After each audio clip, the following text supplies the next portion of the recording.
How to open a savings account online in 2025. So I will show you how to set it up with banks like Chase, Wells Fargo, and RBC. So make sure to like and subscribe.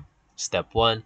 Go to your chosen bank's official website, such as Chase, Wells Fargo, or RBC. So in this example, I will use Chase. Step 2. Find the Open Account button under the Savings section. And then step 3, provide your personal details like social security number and employment info. Step 4, select between basic savings, high yield, or student savings account depending on your needs.